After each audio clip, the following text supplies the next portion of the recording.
Hello and welcome back to another full step-by-step PC build guide, and today I'm going to be showing you how to build a PC in the Tower 600 from Thermaltake. If you see any parts you like, you'll find links to everything I've used in the description. So let's go ahead and make a start by taking a detailed look at the case. So the first thing to mention about this case is it is meant to have feet at the bottom. Obviously that's how the airflow is going to have to work. You're going to have the bottom of the case lifted up off the desk. Now the problem is this isn't a new case. It's been out to another reviewer and for some reason they've decided to keep the feet. So if you buy this new, it will have feet on the bottom. The reason that reviewer has removed them is to mount the case horizontally, you need to remove the feet from the bottom of the case. So there's two options in this case: leave it upright like this, or you can buy Thermaltake's optional stand and mount the case horizontally. So if you do want to go with the optional horizontal stand, it's going to cost you around about £35. And the first step is removing the feet from the bottom of the case, and there'll also be a bottom dust filter held on in between the feet. And unfortunately, I don't have either of these to show you. So with the stand kit, you get this optional panel which simply clips on at the bottom. And once you've got it lined up, you're just going to push on it and it's going to clip into place. Next thing to do is assemble the stand. So you're simply going to slot this into here and then push down to lock it into place. And then same thing on the other side. And then we can set the case into the stand. So now we've got the case horizontally. You can see the reason why Thermaltake included this bottom panel, because having feet on display here isn't going to look great. Okay, so to remove the tempered glass panel, you're simply going to push in at the middle at the top. The tempered glass panel is going to pop out and then you just need to lift it up to remove it. Our two smaller tempered glass panels can simply be pulled out. They're on push pins. Just before we remove our rear panel, you'll notice we've got a magnetically attached dust filter. And then to remove the panel, we can simply pop it out from the top and then lift it up to remove it. On the back of this panel here, you're able to mount either two 120 or two 140mm fans, and the fan holes are marked either 12 or 14, helping you decide which ones to use depending on whether you've got 120 or 140mm fans. Our side panels are magnetically attached at the top. We simply pop them out from the top and then lift them up to remove them. And it's exactly the same on the other side. Pop the panel out from the top and lift it up to remove it.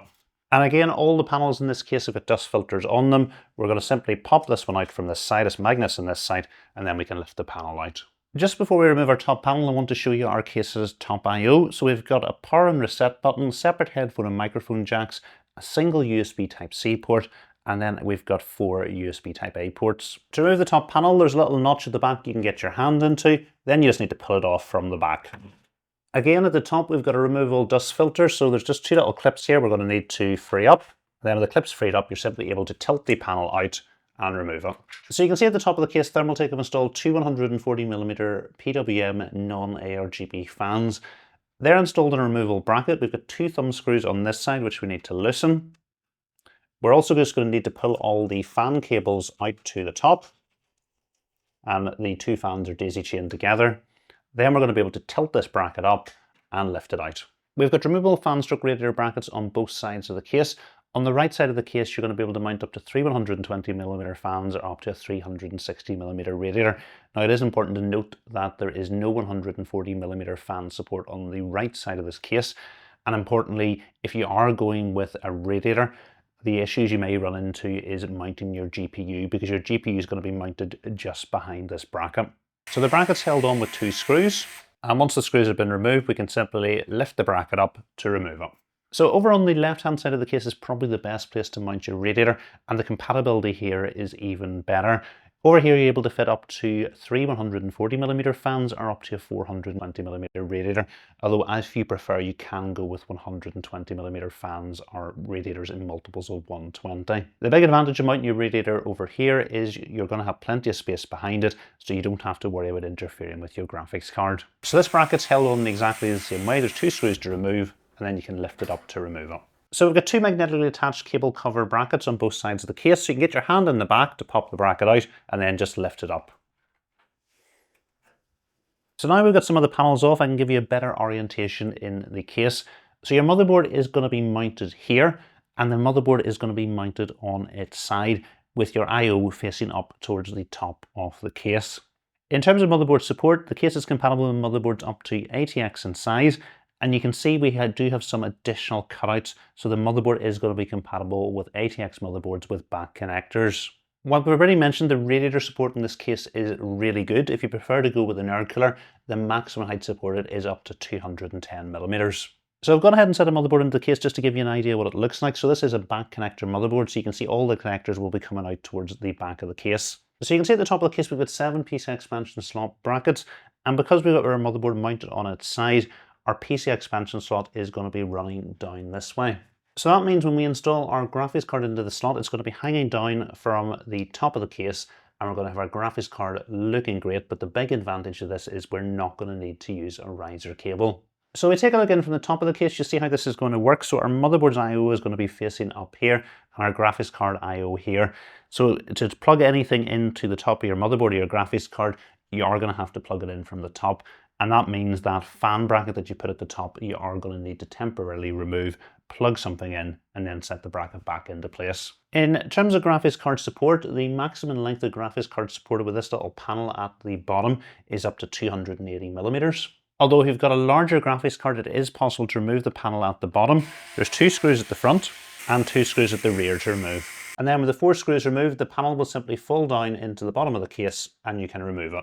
So you can see now with this panel removed, we've got absolutely loads of space for large graphics cards, and you can actually fit graphics cards up to 400 millimeters in length. So if you have removed this bottom panel for a larger graphics card, you're going to be able to install this GPU support bracket.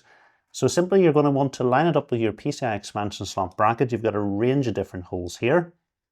And then you can secure it at the back using the 3 included screws. So you can see here you've got a little pad here for your graphics card to rest down on. You have little notches here which is going to hold it in place at the top, and a rubber pad at the bottom. So all you're simply going to do is slide the bracket down to where it's holding your graphics card nicely in place between here, and then tighten up that thumb screw to hold it in place. So Thermaltake do offer you the option of mounting your graphics card in this orientation, which is actually going to look really cool. The first step in doing this is to rotate the top bracket round. So our top bracket is held on with 4 screws. So with the screws removed, the bracket is going to be free, so we can remove it from the case at the top, rotate it round, and we're going to slide it back in. And then we can resecure the 4 screws. Next, you're going to want to take this bracket and set a riser cable on top of it. And there's 6 little screws that come with this bracket. It's the 2 bigger screws that you're going to use to secure the riser cable to the bracket. Now it is important to mention that the riser cable you're going to need to mount your graphics card in this orientation isn't included with the case, so you're going to have to pick one up at additional cost. If we take a look at the top here, there's 3 different positions you're going to be able to install the bracket in, and that's just going to mount your graphics card either further away from the motherboard or further towards the motherboard. So I'm just going to install it in the middle slot. So all we need to do is set the bracket into the case, slide it up underneath here, and again it's one of the bigger screws that we're going to use to secure it into place. Next we can reinstall our side fan bracket, so we'll just set it down into place and resecure it with the 2 screws. Next we've got this little bracket. Now there is this solid piece and we're going to want to have it facing towards the front of the case, and we're simply going to slide it in between the 2 brackets. And there is this circular one which it's going to catch over here, and the little solid pin is going to go through the hole here. We're going to fix this little bit of plastic to the side fan stroke radiator bracket using the 2 smaller screws that are included with the bracket. And then we can use our last large screw to secure this bracket to the bit of plastic. Then if we head back into the case, all we would need to do is install our riser cable into the motherboard and push into place. And then we can just secure the graphics card at the top. So this does look pretty cool, although there is a few downsides to doing it. The first is cost. Obviously you're going to have to pick up a riser cable because that isn't included with the case. And the other issue is going to be it is going to take up your fan and radiator mounted slots on this side bracket. Although if you wish, you do have the bottom of the bracket to mount a fan on. The other thing to mention is your expansion slot brackets come separately in the case accessory box. So once you've installed your graphics card, you can fill out the rest of the slots with the brackets if you wish. So we take a look down beneath our graphics card, you can see we can mount either a 120 or 140 millimeter fan. You're going to simply set your fan into place, and then you're going to use these long radiator screws to go down through the fan into the bottom of the case. And our final fan mounting location is just here, and again it's a 120 or 140 millimeter fan using those long radiator screws to screw it down from above. You can see if you do also need to remove this panel, you can. It's held on in exactly the same way as the one we've removed. 2 screws at the front, and then there's 2 at the back to remove as well. So the multitude of options that you've got for this case continues down at the bottom, where you are able to mount a screen. Thermaltake sell this as an optional extra. If you do decide to pick this up, you're going to need to remove this panel, so you can simply push your hand in at the back to push the panel out. So in the case accessory box, you get this optional panel. You're simply going to pick your optional screen, put it into here, and secure it in from the back. And then we can replace this panel into the case. It's just going to push into place, and it's going to look pretty cool with a screen at the front. So our power supply is going to go down at the bottom, and the case is compatible with full-sized ATX power supplies up to a maximum length of 220mm. It's going to be mounted in this removable bracket. You're going to install it into this bracket outside the case and then slot the whole thing in from here. This bracket's held on with 3 screws. There's one at the right side and 2 at the left. And then we can remove the bracket from the case. So in terms of drive mounting, we've got a dedicated 2.5-inch drive mounting bracket at the bottom. It's held on with a thumb screw here. So all you're going to do is remove the bracket. You're going to set your drive into place and then simply screw it into the back before returning it to the case. We've got another removable drive bracket at the top, again a captive thumb screw. Loosen the thumb screw, and then you're going to lift the bracket off and install your drives on it before re-securing it. So on this drive bracket, you're able to mount 2 2.5-inch drives or a single 3.5-inch drive. There's a code on the back. B is for your 2.5-inch drives and the holes marked A are for 3.5-inch drives. So your 2.5-inch drives are going to go on here and here. And as I've mentioned, just simply screw it in from the other side. Whereas your 3.5-inch drive is going to be simply secured into place here and again screwed in from the back. We're now ready to start working the motherboard. We're going to be installing our CPU, our M.2 SSD and our RAM before we put the motherboard into the case. To open the socket cover, we need to push this lever down and out to bring it all the way to the middle of the motherboard, and then we're going to be able to open the socket cover up. We can then lower our CPU down into the socket, making sure we're holding it by the edges, and we've got the text the correct way up. To check it's in the socket correctly, we just need to wiggle it from side to side and up and down. And once we're happy it's sitting correctly, we can go ahead and close our socket cover down again. As we close the lever, the white bit of plastic will pop off, and then we'll put it into our motherboard box for safekeeping. We're going to install our M.2 SSD in the top slot. So to remove the heatsink, we need to pull this lever towards the middle of the motherboard. We can then lift it up and out. And we're going to want to remove the plastic protection on the heat pads. We can then insert our M.2 SSD into the socket. And as we flatten it down, the little clip will hold it in place. And then we just need to replace the heatsink. And we'll close the lever to secure it into place. We're going to be installing our RAM in the 2nd and 4th slot along from the CPU. So I'm going to go ahead and open the clips on these slots. And then we just want to line the RAM up with a slot.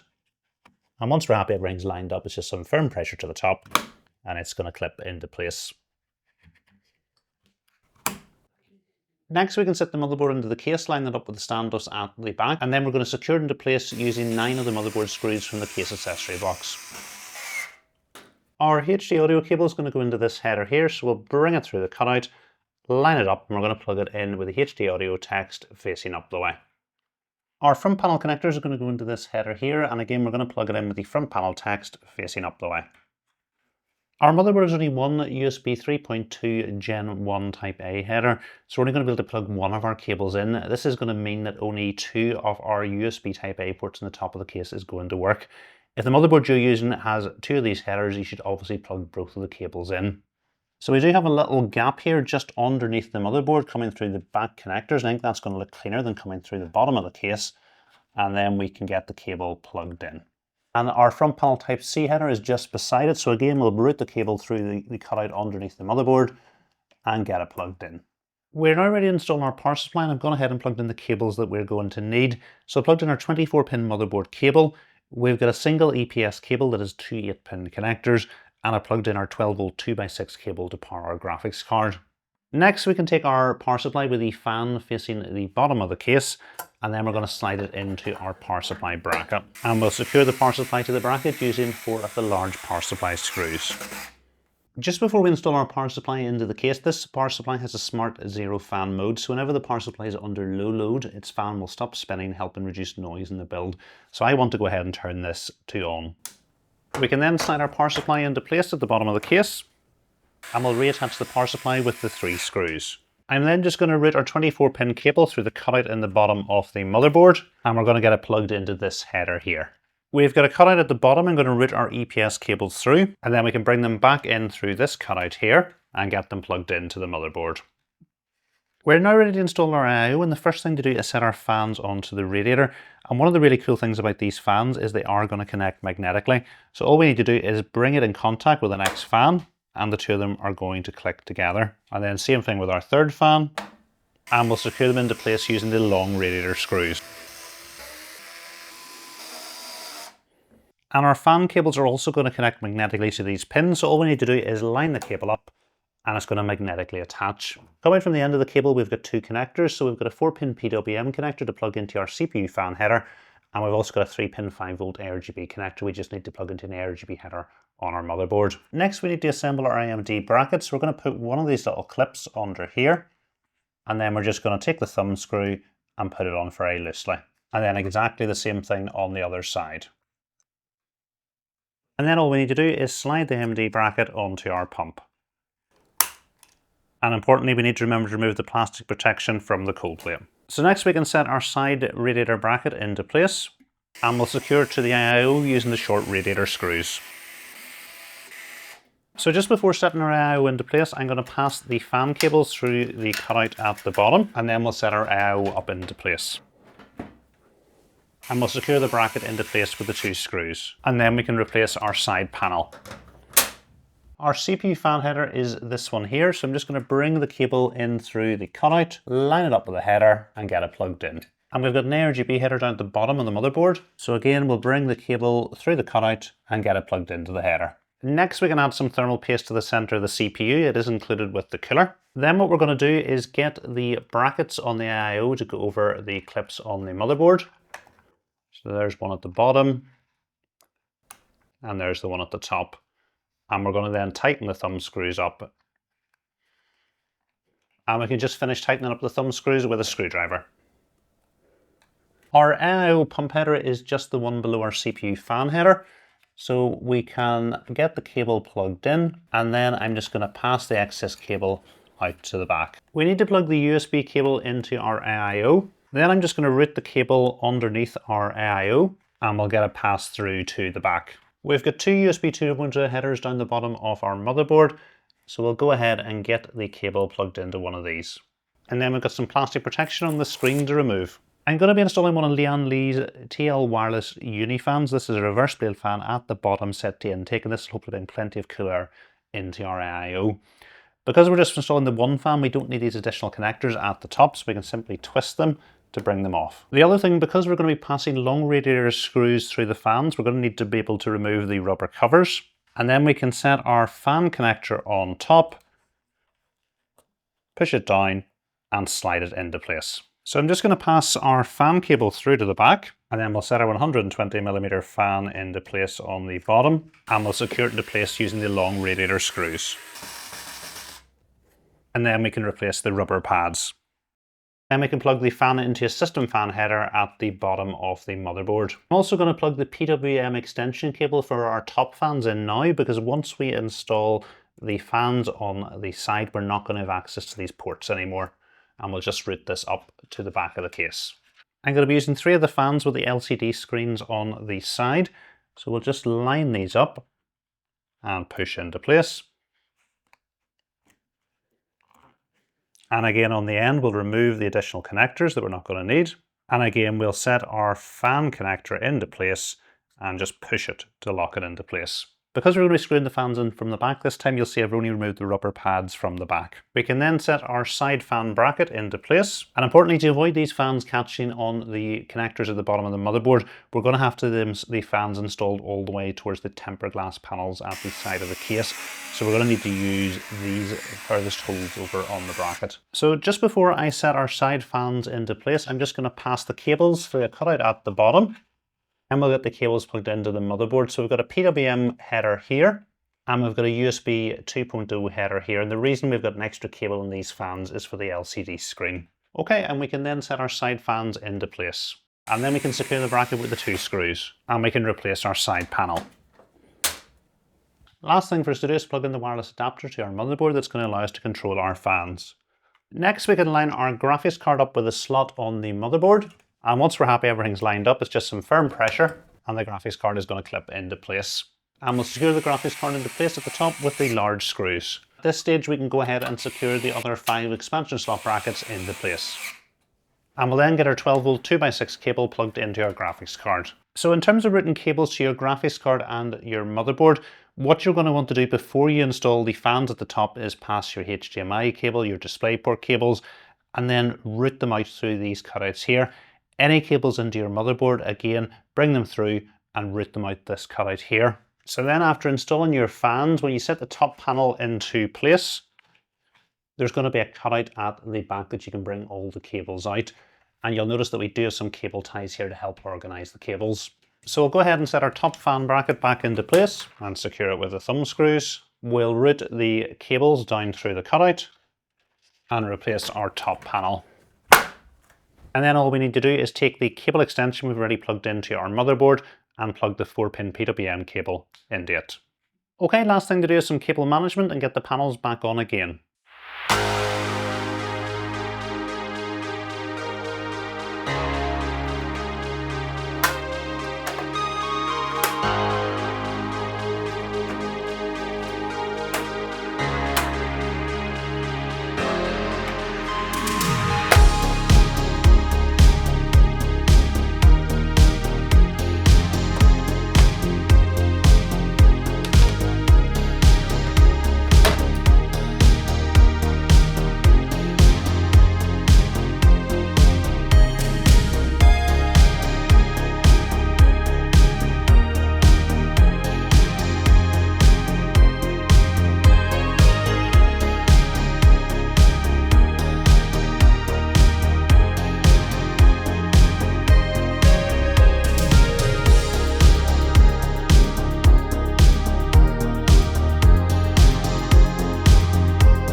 Okay, so that's the build complete and the PC looks absolutely amazing. I've gone ahead and set it up off camera. If you don't know how to install Windows, the drivers, the RGB software, enter the BIOS, update the BIOS and adjust all your BIOS settings.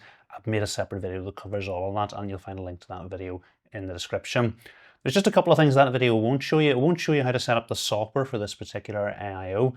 I have done this with a very similar AIO, so you'll put a link to that video in the description which will cover the AIO screen and software setup. And the other thing it won't show is the Lian, the Unifan setup, particularly with the wireless fans. So I'll put another link to a video which covers all of that. Taking a look at our temperatures, our Ryzen 7 9700X idled at 43 degrees and reached a maximum of 69 degrees during 10-minute IDA64 stability test. The RTX 4070 Founders Edition idled at 26 degrees and reached a maximum of 66 degrees during the stability test. We had average noise levels of 34 decibels at idle and 37 decibels under load. So I'm not planning on doing a separate case review. I'm leaving those just for pre-release versions of cases, and this case has been out for a couple of months. But I will spend a couple of minutes sharing my thoughts on the Tower 600, and what I think of the Tower 600 is exactly the same as what I think of the Tower 300. I absolutely love the Tower 300. It was my Micro ATX case of the year for last year, and I absolutely love this case just the same. What I like about it is the aesthetics. I think this case would really stand out if you had it sitting on your desk and if somebody came into the room, you would definitely go over and take a look at it because it's just different to the way all the other cases are, and it makes it a really stunning build. Other things I like about it, the build quality is excellent. Great to have dust filters over all the panels and you can fit absolutely loads into it. There is a couple of problems with this design, and I say this for every type of case which has the motherboard I/O and graphics card I/O opening up at the top. And that is, it can be a real pain in the ass to plug cables into the motherboard and graphics card every time you want to change something. You're going to have to take the top panel off, you're going to have to disconnect the fans, lift them up, and then route in your cables. The other issue is you're going to need longer cables, so if your cables are already pre-routed at your desk, they're not going to reach the top of the motherboard or the graphics card for this case, and you may actually need to pick up some cable extensions.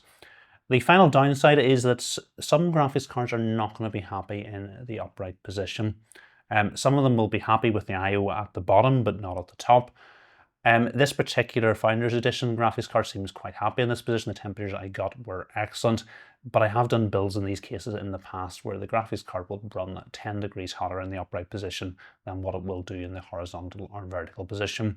So if you are thinking of doing this particular build, you are going to want to check that your graphics card is going to be okay in the upright position. So if you are thinking of getting this case, you're just going to have to weigh those limitations up. Are those minor irritations with having limited access to your ports on your motherboard and some limitations on the choice of GPU that you can go with? That's for you to decide. I'm very happy with the build I put together, and I would absolutely be delighted with this sitting on my desk. If you have enjoyed this video, please remember to give it a thumbs up, and if you're not currently subscribed to the channel, please hit the subscribe button as well. Thanks for watching.